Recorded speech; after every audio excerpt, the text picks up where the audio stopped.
So you might be missing one of the most important aspects of storytelling in your videos and podcasts, something that we teach and use regularly in improv comedy and character development. Now, you've probably heard how important storytelling is to connect with your audience. And I mean, it really is. I'm not going to say that it isn't. But a fundamental part of storytelling is sharing your own clear and consistent point of view. Now, in this episode, I will explain what a point of view is in fiction and nonfiction storytelling and how it applies to both of these types of content.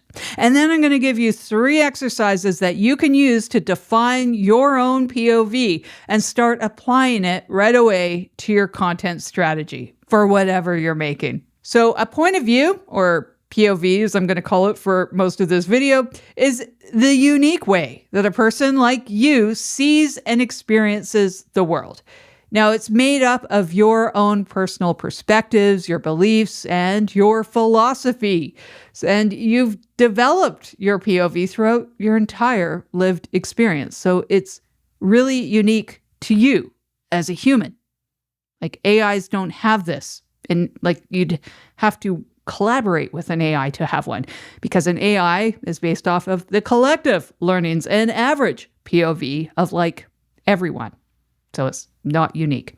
Anyways, if you're educating an audience, or even if you're trying to sell something, that POV of yours is your unique teaching and communication style. And that becomes a really important part of your brand's voice. This is essentially your why behind your content, and it becomes how you filter and present information to your audience.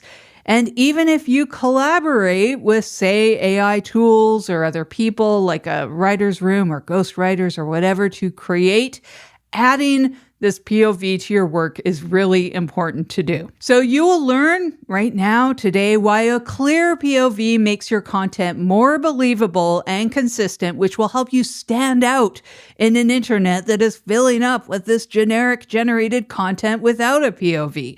Hi, I'm Jen DeHaan, and this is the Human Internet Theory. I've been working in tech and education for decades, and in the past decade, I've gotten into performance and comedy because it's fun. And I'm bringing these things together and connecting all the things that I learned in this show.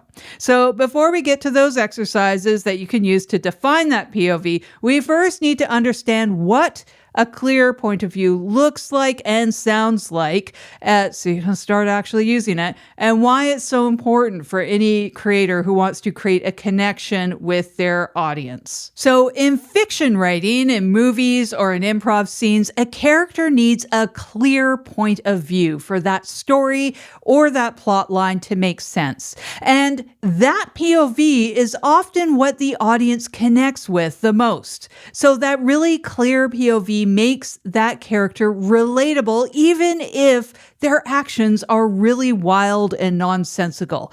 For example, if a character is like evil in a story, that story is much better if we learn enough about that character to understand why they're doing those really evil things, the over-the-top evil actions.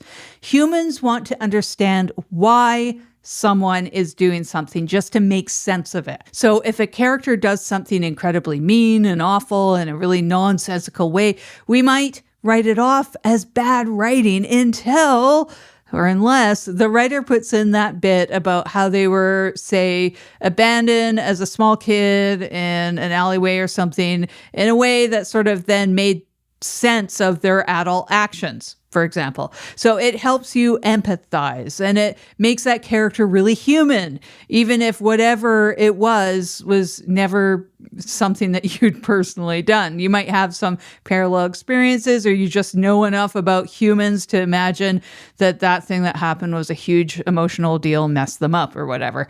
Their why is the explanation, and then you can relate to it using your own personal knowledge and experiences. So this is sometimes called grounding a story or grounding a character, and it's something that actors and improvisers learn to do clearly. They practice it, right? They do reps to practice this thing, so they can clearly communicate their characters' motivations and needs. Whatever happens on stage, I mean, improv scenes can get completely wild, or on screen or whatever makes sense to whoever is sitting in that audience. And if you watch movies, by the way, or shows with this concept, POV, in mind, you'll really start noticing when it's missing, and it quite often is. So RIP to some of your shows, and I'm sorry in advance. So this same principle from character and story development is important for storytelling in nonfiction, educational, and marketing content. So it's useful if you're trying to grow a community for some of these same reasons: relatability and connection, and making yourself human, right? When we're getting less human content online every day. So a clear POV makes your persona, you, a believable and perhaps even compelling or trustworthy human being.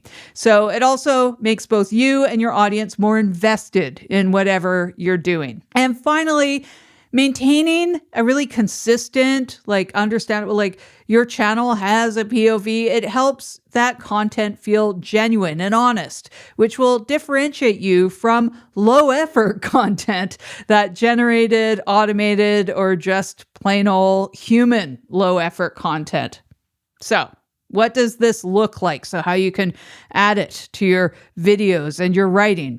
So what I'm about to cover here works for fiction or nonfiction alike, so you can apply it to whatever type you're working on. So a character's POV is informed by their wants and their needs and their personal logic and those lived experiences. So you need to figure this out for whoever is writing and delivering this content.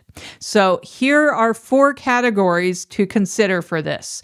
And if you create entertainment, apply these categories to your character. If you're creating educational or marketing content, apply this to yourself and your topic. So the first one is emotion. These are your clear emotional reactions. These things tell your audience who you are and what you're all about. So how did something affect you? Share your emotional take, how it impacted your life. Share your hot take or your warm take. This is your passion and your concerns or your enthusiasm and passion for the topic itself. Justification is the next one. So why do you feel the way that you do? Why do you care? Why does it matter? This is your core philosophy, that why behind the advice that you give. So why you believe that thing that you're saying is the best way, for example, to do that thing. That's what you want to share with your audience. Or if it's a fact and not a belief, you could also share how you know it's true or an example from your experience, which brings us to the next point, which is observation. So you need to understand your audience and their pain points and their questions. You're demonstrating empathy and showing that you get it because you have been there or you are there right now. So you can share what you have observed in your own life or in your community. And the next one is, if this is true, what else is true? It's a whole phrase that you're getting. So in acting and improvising and script writing, we use this phrase, this question, to expand or build upon a character or a scene. So we're looking for connections in beliefs and reactions, and we build out that world. So, for example, if a character is, say, a gardening enthusiast like me and they have an award-winning sidewalk garden, I don't have one, but say that character did, they have probably very strong feelings about, say, dogs walking past their garden in the summer. So in the educational space, you can ask, if my point of view is X, how does this view relate to connected ideas and experiences? So you can use this phrase, this tool, to create a really cohesive content strategy where every video, for example, reinforces a core message that you have. So I have an exercise in this video coming up soon to help explain this concept further. Here's a key point that I cover when teaching POV to improvisers. So you don't need to deliver a monologue of your character's whole life story or everything you learned about a particular topic to share your point of view on it. So instead, you want to share details from your past only when they become relevant to the topic that you're sharing or the point that you're making, and just with enough detail to help illustrate the point. So it gets you in there without you having to go on for a long time. So this provides context for your present actions and your beliefs if you're that character, but they then don't overwhelm the audience or the scene in the case of acting. So now that you have a framework, how do you actually practice these things? How do you use them in your content plan? So I have 3 solo exercises that will help you find and strengthen your point of view. But first, if you're finding this thing useful, you might also find my newsletter useful. So you can join at humaninternettheory.com, and you'll also get a PDF download that helps you define your persona for delivering videos or courses. So exercise 1 is called But Why? The point of this exercise is to learn to move beyond surface level advice to your core philosophy. So this is what helps you create a stronger justification for what you cover, which you can then work into your content plan. So here's how you practice this one. Write down one piece of advice that you give to your audience or something that you want to do if you haven't started yet. So for example, you should make some eye contact with the camera. Now ask yourself, why is that important? And then you want to write down the answer. So for example, because it builds a connection with the audience. So take that answer and then ask that question again. Why is that important? For example, because connection is the foundation of building a community. So continue this but why process as many times as you can stand, and then try another piece of advice and start again.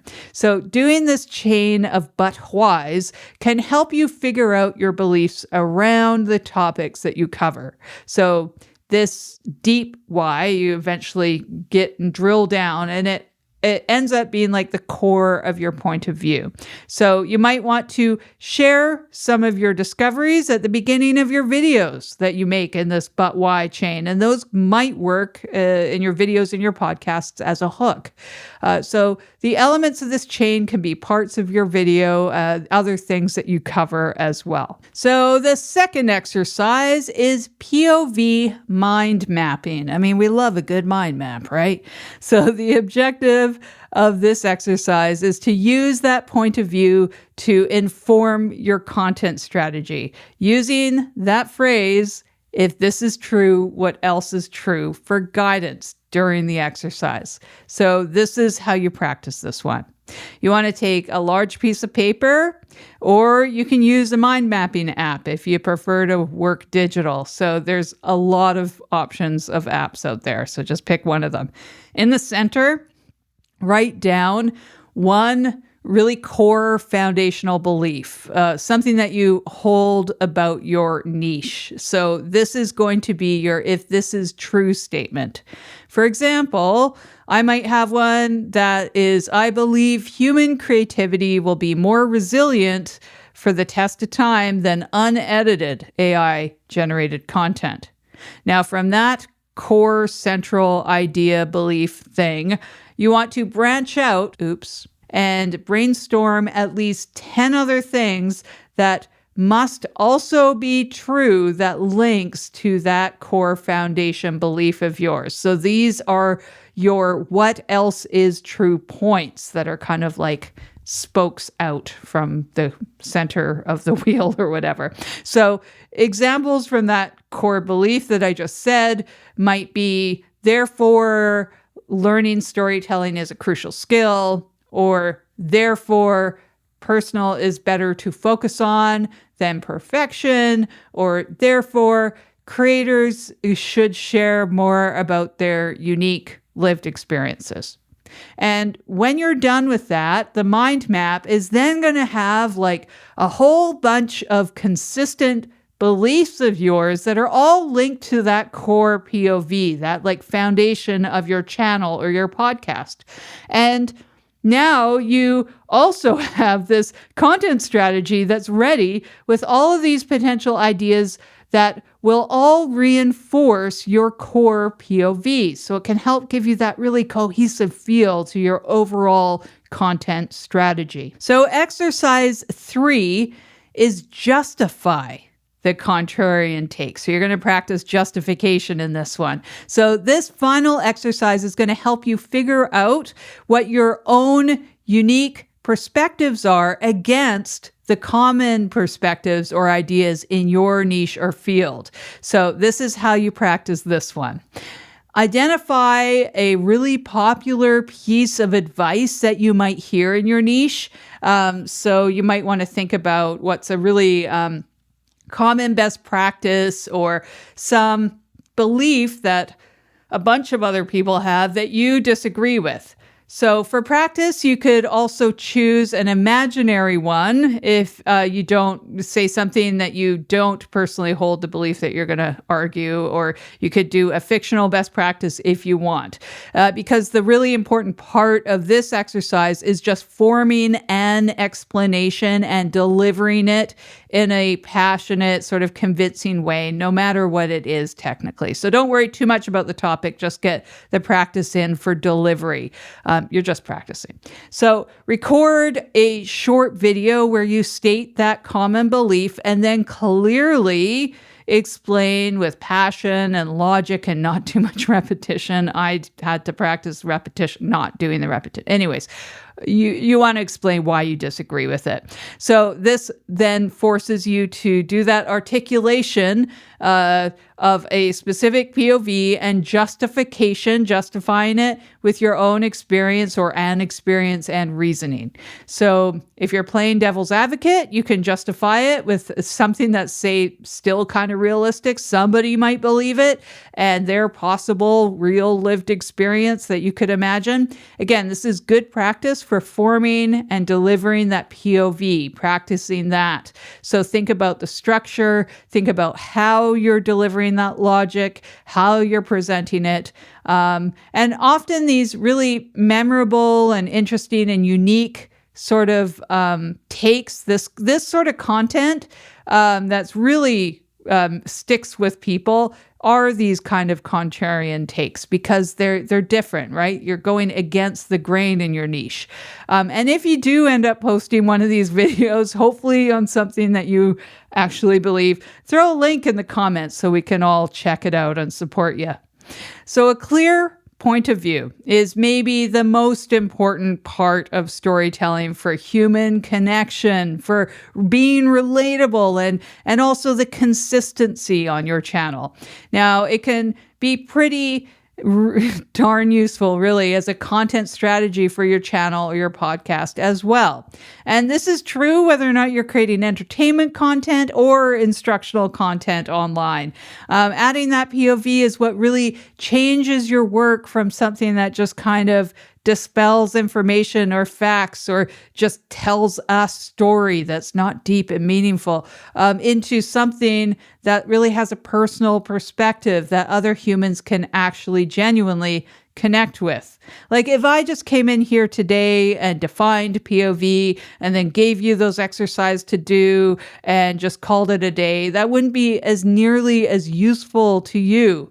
But like those exercises are kind of useful because practicing them will help you point. Knowing the why and how to think about the concept will actually help you practice and understand and apply it better to the work that you're doing. And it's also really good for motivation as well.